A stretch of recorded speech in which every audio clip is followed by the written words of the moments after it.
Movie की starting year 1952 में Romania को दिखाते हुए होती है, जहाँ एक कैबिन में दो नन्स एक रूम की तरफ जा रही होती हैं। उनकी दोनों साइड्स पर बहुत सारे क्रॉस लगे हुए होते हैं, जो इस बात को प्रेजेंट करते हैं कि किसी शैतान को रोकने के लिए वो लगाए गए हैं। और वहाँ डोर पर लैटिन लैंग्वेज में लिखा होता है फिनिटी ड्यू, जिसका मतलब है कि गॉड का साथ यहीं तक। उनमें से एक नन हाथ में एक चाबी लिए उस दरवाजे के अंदर जाती है और जाते वक्त वो दूसरी नन को कहती है कि गॉड पर भरोसा रखो। उनके जाते ही बाहर खड़ी नन प्रेयर करने लगती है। उस रूम के अंदर गई नन थोड़ी देर बाद खून में लथपथ बाहर आती है और बाहर खड़ी नन को वो की देकर कहती है, तुम्हें पता है कि क्या करना है और उसके हाथ नहीं आना, क्योंकि इस दुनिया में आने के लिए उसे एक जिंदगी चाहिए। और इतनी ही देर में एक इनविजिबल पावर उस नन को अपने साथ खींचकर अंदर की तरफ ले जाती है और बाहर खड़ी नन, जो कि काफी डरी भी होती है, वो चाबी लेकर वहाँ से भाग जाती है। वो नन ऐसा रियलाइज कर रही थी कि जैसे अब वो भी नहीं बचेगी और वो गॉड से माफी मांगकर सुसाइड कर लेती है। और उसके मरते ही हमें एक डीमन नजर आती है और वो डीमन बिल्कुल नन जैसी ही लग रही थी। नेक्स्ट मॉर्निंग एक लड़के को दिखाया जाता है जिसका नाम फ्रेंची होता है, जो नन्स के घर में खाने पीने का सामान प्रोवाइड करता था। और तब वहाँ पर उसे उसी नन की डेड बॉडी मिलती है जिसने सुसाइड किया था, जिसे कौवे नोच नोच कर खा रहे होते हैं। इसके बाद हम वेटिकन सिटी को देखते हैं, जहाँ पर हम फादर बर्ग को देखते हैं, जो एक दूसरे फादर से कुछ डिस्कशन कर रहे होते हैं। डिस्कशन में बाकी फादर्स उन्हें बताते हैं कि रोमानिया में एक नन ने सुसाइड कर लिया है और इस केस को इन्वेस्टिगेट करने के लिए उन्हें वहाँ पर जाना होगा। इस इन्वेस्टिगेशन में उनके साथ सिस्टर इरीन को भी सिलेक्ट किया जाता है। सिस्टर इरीन ने अभी तक नन होने की ओथ नहीं ली थी। फादर बर्ग और सिस्टर इरीन रोमानिया के लिए निकल जाते हैं और वहाँ जाकर वो उसी फूड सप्लायर फ्रेंची से मिलते हैं। फ्रेंची उन्हें बताता है कि गांव के लोग तो नन्स हाउस में जाने से भी डरते हैं, यहाँ तक कि वो खुद भी 3 महीनों में एक मर्तबा जाता है और राशन का सामान वहाँ पर रखकर वापिस आ जाता है। पहले तो फ्रेंची उन लोगों के साथ वहाँ पर जाने के लिए इनकार कर देता है, लेकिन ज्यादा इंसिस्ट करने पर वो जाने के लिए एग्री हो जाता है। फ्रेंची उन लोगों को नन्स के घर में उस आइस रूम में लेकर जाता है जहाँ पर उसने नन की डेड बॉडी को रखा था। फ्रेंची नन की डेड बॉडी को सिटिंग पोजीशन में देखकर काफी घबरा जाता है और वो फादर बर्ग को बताता है कि मैंने इस नन की डेड बॉडी को लिटा कर यहाँ पर रखा था, इस पोजीशन में नहीं रखा था जो हमें नजर आ रही है। फादर को उस डेड बॉडी के हाथ में वो चाबी मिलती है और वो उस चाबी को अपने पास रख लेते हैं और जैसे ही वो चाबी को अपने पास रखते हैं, उनके पास ही एक दरवाजे पर कोई नॉइस करता है। तब फ्रेंची उन्हें बताता है कि ये वही डोर है जहाँ से नन्स अपनी सप्लाईज लेकर जाती हैं, ताकि उन्हें एक कदम भी अपने घर से बाहर रखना ना पड़े। फादर पूरी तरह रिचुअल करके उस डेड बॉडी को दफना देते हैं। उसी दौरान एक दूसरी कब्र के ऊपर लगी हुई घंटी बजने लगती है। तब फादर बर्ग सिस्टर इरिन को बताते हैं कि इस कब्र में जो दफन है वो किसी बीमारी से मरा था और ये घंटी लगाने का मकसद ये है कि अगर किसी शख्स को मरा हुआ समझकर दफना दिया जाए तो वो ये घंटी बजाकर बता दे कि वो मरा नहीं है। फ्रेंची उन लोगों को नन्स हाउस के मेन गेट पर लेकर जाता है जहाँ उसे उस नन की डेड बॉडी मिली थी। इसी दौरान फादर को एक विंडो में एक नन नजर आती है और जब फादर आगे बढ़ते हैं तो वो तीनों एक चीज को देखकर काफी हैरान हो जाते हैं कि उस नन का ब्लड जो अभी तक फ्रेश है और उस इंसिडेंट को भी तकरीबन 2 हफ्ते गुजर चुके हैं। इसके बाद वो तीनों एक चर्च में जाते हैं जहाँ पर उन्हें एक नन मिलती है। उस नन का पूरा फेस कवर था, लेकिन उसकी आवाज काफी भयानक थी। वो नन सिस्टर और फादर दोनों को वहाँ से जाने के लिए कहती है। तब फादर उसे बताते हैं कि अगर वो यहाँ से चले गए तो वेटिकन चर्च के लोग दोबारा किसी न किसी को इन्वेस्टिगेशन के लिए यहाँ पर भेज देंगे। फिर ये नन उन लोगों को नन के घर के पास ही एक जगह है जहाँ पर रुकने के लिए कहती है, क्योंकि अब शाम हो गई थी जो कि उनके प्रेयर्स का टाइम था और सारे दरवाजे भी बंद हो जाएंगे और वो साथ में उन्हें कल आने के लिए कहती है। तब फादर फ्रेंची को वहाँ से जाने के लिए कहते हैं और साथ में उसे ये भी कहते हैं कि वो कुछ दिन बाद यहाँ पर जरूर आए और जब तक वो वापस आएगा वो दोनों भी अपनी इन्वेस्टिगेशन पूरी कर लेंगे। फ्रेंची जब वापस जा रहा होता है तो उसे कब्रिस्तान में एक नन का साया नजर आता है और तभी एक ड्राउनी, जो कि एक शैतानी नन होती है, उस पर अटैक कर देती है, लेकिन वो किसी तरह उस नन से अपनी जान बचाकर वहाँ से भाग जाता है। दूसरी तरफ फादर एंड सिस्टर जो रात के डिनर पर किसी बात पर डिस्कशन करते हुए दिखाई देते हैं। सिस्टर इरेन फादर को बताती है कि उन्हें बचपन में बहुत अजीबोगरीब किस्म के विजन आया करते थे, लेकिन हर विजन के बाद उनके जहन में एक ही बात आती थी कि मदर मैरी उन्हें रास्ता दिखाएंगी। वो बताती है कि बचपन में उनकी हेल्प बेटी करने की और यही वजह है कि अब उन्हें यहाँ पर भेजा गया। इसी बात पर फादर भी सिस्टर इरेन को 20 साल पहले होने वाले एक इंसिडेंट के बारे में बताते हैं और वो इंसिडेंट फ्रांस में हुआ था। वो बताते हैं कि वो एक बच्चे का एग्जॉर्सिज्म कर रहे थे और उस एग्जॉर्सिज्म के दौरान वो बच्चा काफी इंजर्ड हो गया था, लेकिन अफसोस की बात ये है कि कुछ अरसे बाद उसकी डेथ हो गई और उसकी डेथ से फादर काफी दुखी थे और कहीं ना कहीं वो उसकी मौत का रिस्पॉन्सिबल खुद को भी समझने लगी।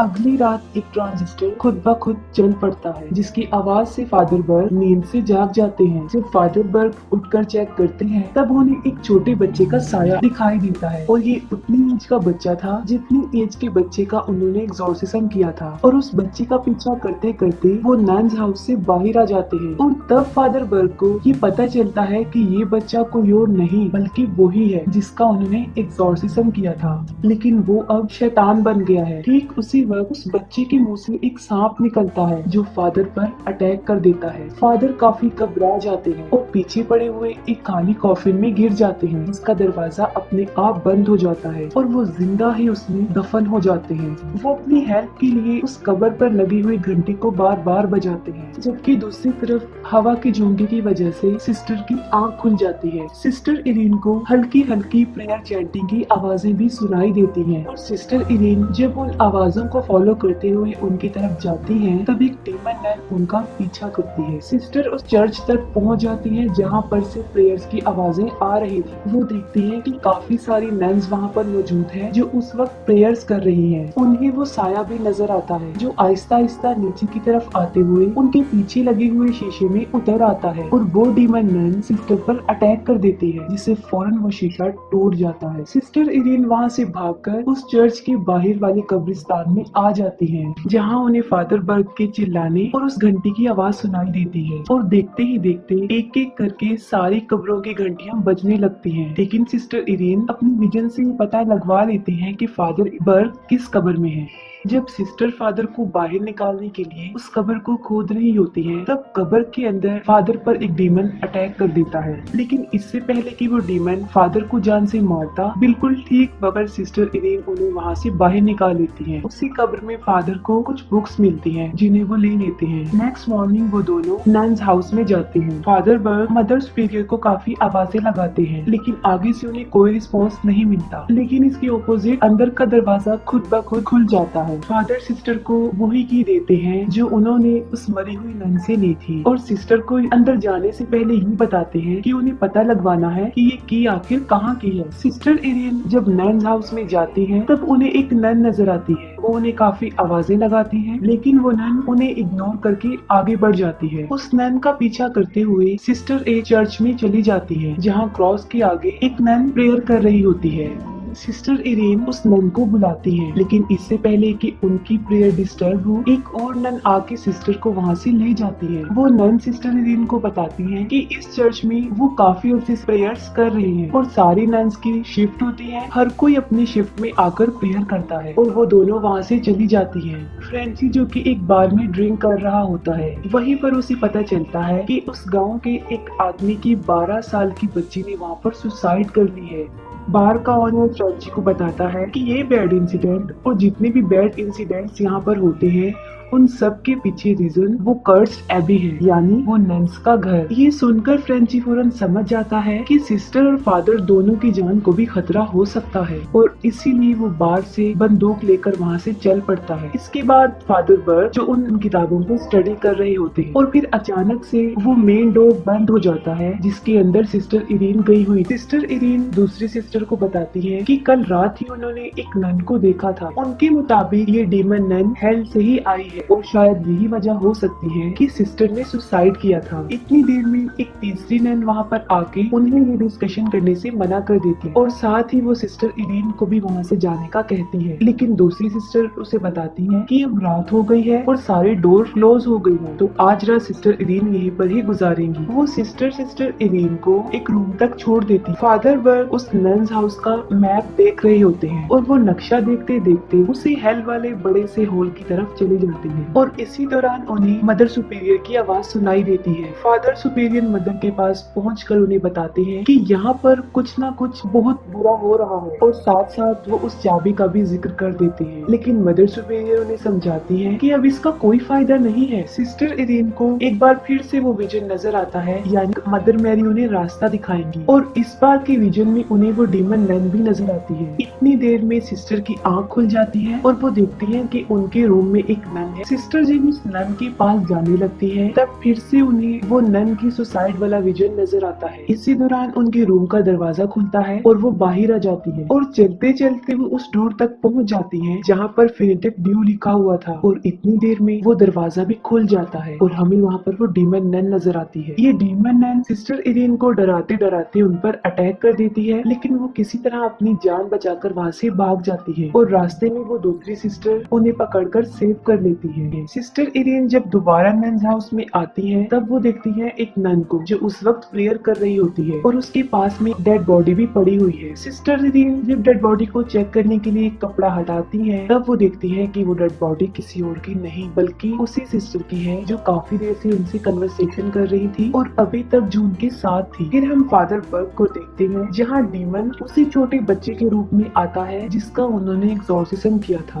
और वो डीमन फादर पर अटैक कर देता है। फादर बर्ग अपनी जान बचाकर वहाँ से भागते हैं और तब हम देखते हैं कि वो डीमन असल में डीमन नन ही है जो उसके रूप में आकर फादर को डरा रही थी। साथ ही चर्च में बहुत सारी नन्स आती हैं और वो काफी घबराई काफी डरी हुई होती है। उनमें से एक नन सिस्टर इरीन को कहती है कि वो भी उनके साथ मिलकर प्रेयर करे और अपनी नजर सिर्फ मदर मैरी पर रखे और तभी मदर मैरी की आंखों से खून आने लगता है। शैतान बारी बारी सारी नन्स पर अटैक करके उनकी प्रेयर्स को डिस्टर्ब कर देता है, लेकिन सिस्टर इरीन अपनी प्रेयर को कंटिन्यू करती है। फादर फिर से भागकर उस आइस हाउस में आते हैं। वहाँ फिर से एक डीमन नन उन पर अटैक कर देती है, लेकिन फ्रेंची सडन वहाँ आकर उनकी जान बचा लेता है। प्रेयर के दौरान ही वो शैतान सिस्टर इरीन पर भी अटैक कर देता है और उनकी बॉडी पर ब्लैक मैजिक से एक स्टार बना देता है। तभी वहाँ पर फादर और फ्रेंची भी आ जाते हैं। सिस्टर उन्हें बताती है कि वो बाकी नन्स के साथ मिलकर प्रेयर कर रही थी, लेकिन जब वो दोनों देखते हैं तो वहाँ पर कोई नन भी नहीं होती, सिर्फ एक डेड बॉडी होती है। सिस्टर इरीन जब उस डेड बॉडी के फेस से कपड़ा हटाती है तब वो समझ जाती है कि अब कोई भी नन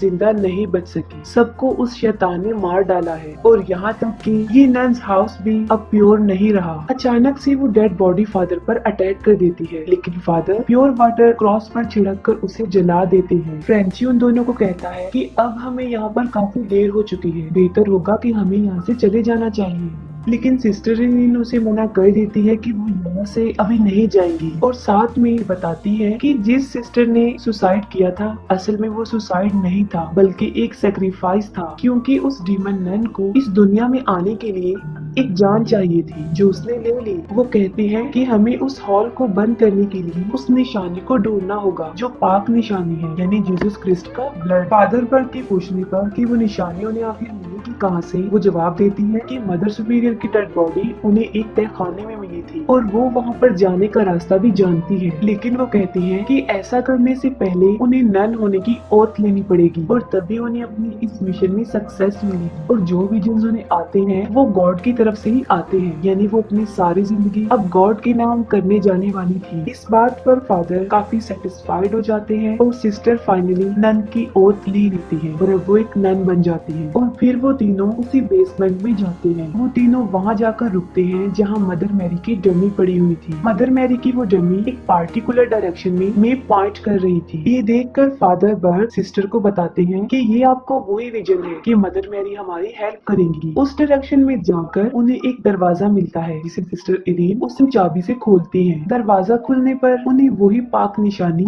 जिसमें जीसस क्रिस्ट का खून था मिल जाती है। फादर उस निशानी को सिस्टर के हवाले करते हैं और फिर वो उसी दरवाजे की तरफ चले जाते हैं जहाँ पर फिनिटिक ड्यू लिखा था। वो तीनों अंदर चले जाते हैं और शैतान कहाँ से आया था उस जगह को फाइंड करने के लिए तीनों अलग अलग डायरेक्शन में चले जाते हैं। जिस डायरेक्शन में सिस्टर इरीन जाती है वहाँ पर एक डीमन नन उन पर अटैक कर देती है। सिस्टर इरीन जब वहाँ से बचकर भागती हैं तब उन्हें वहाँ पर एक दरवाजा नजर आता है और वो उसके अंदर चली जाती है और वहाँ पर उन्हें वही निशान नजर आता है जो शैतान ने काले जादू से उनकी बॉडी पर बनाया था। लेकिन जब सिस्टर इरीन वहाँ से भागने की कोशिश करती है तब बहुत सारी शैतानी नन उनका रास्ता रोक देती है और सारे दरवाजे बंद हो जाते हैं। सिस्टर की चीखों की आवाज सुनकर फ्रेंची उस डोर की तरफ भागता है जबकि दूसरी तरफ बहुत सारी शैतानी नन्स फादर का भी रास्ता रोकती हैं। लेकिन फादर बर्ग आग का एक क्रॉस बनाकर वहाँ से भाग जाते हैं। फ्रेंची जब उस डोर के अंदर जाता है तब उसे वहाँ पर बहुत सारी शैतानी नन्स नजर आती हैं और उस निशान के बीच में उन्हें सिस्टर इरीन अजीब पोजीशन में नजर आती है क्योंकि शैतान ने उन्हें पोजेस कर लिया था। वो डीमन नन सिस्टर इरीन के रूप में फ्रेंची पर अटैक कर देती है और फ्रेंची सिस्टर इरीन के गले में लटके जीसस क्रिस्ट के खून को निकाल कर सिस्टर इरीन के फेस पर लगा देता है और तब वो डीमन नन सिस्टर की बॉडी को छोड़ देती है। लेकिन वो डीमन नन अब खुद से दोबारा फ्रेंची पर अटैक कर देती है। सिस्टर इरीन जब फ्रेंची को बचाने के लिए आगे बढ़ती है तब वो डीमन नन अपनी शैतानी ताकत से उन्हें उठाकर एक दूसरे कमरे में फेंक देती है जहाँ पर बहुत ज्यादा पानी था। फादर बर्ग पर भी वो शैतान उस बच्ची के रूप में एक बार फिर से अटैक कर देता है। उस शैतान के मुंह से एक स्नेक फिर से निकलता है जो फादर की आइज को जख्मी कर देता है। सिस्टर जब पानी से बाहर आने लगती है तब उन्हें रियलाइज होता है कि वो पाक निशानी उनकी गले से निकल के पानी में ही गिर गई है। वो डीमन नन पानी से बाहर निकलकर सिस्टर इरीन को पानी में डुबो कर मारने की कोशिश करती है। फादर बर्ड सिस्टर को बचाने की काफी कोशिश करते हैं लेकिन वो डीमन नन शैतानी ताकत से उन्हें दूर फेंक देती है। सिस्टर उस पाक निशानी को पानी में से अपनी तरफ खींचकर अपने मुंह के पास ले आती है और तभी डीमन नन की नजर उस होली निशानी पर जाती है लेकिन वो खाली थी क्योंकि सिस्टर ने जीसस क्रिस्ट का खून अपने मुंह में भर लिया था। जब वो डीमन नन सिस्टर को मारने लगती है तब सिस्टर अपने मुंह में भरा हुआ जीसस क्रिस्ट का खून उसके मुंह पर थूक देती है जिससे डीमन नन का वजूद खत्म होने लगता है। उस खून के कुछ कतरे उस पानी में भी गिर जाते हैं जिससे वो डीमन नन और वो पानी दोनों हेल के उस रास्ते से वापस जाकर बंद हो जाते हैं और हेल का वो बड़ा सा होल फिर से बंद हो जाता है। नेक्स्ट मॉर्निंग जब वो तीनों नन्स हाउस को छोड़कर जाने लगते हैं तब सिस्टर इरीन वहाँ पर लास्ट प्रे करती है और वो फ्रेंची को भी बताती है कि ये जगह अब बिल्कुल प्योर हो गई है। तब फ्रेंची की गर्दन के पीछे उल्टे क्रॉस का निशान बना होता है जिससे हमें पता चलता है कि डीमन नन ने अपना कुछ कंटेंट फ्रेंची के अंदर डाल दिया है और ये मूवी यहीं पर एंड हो जाती है।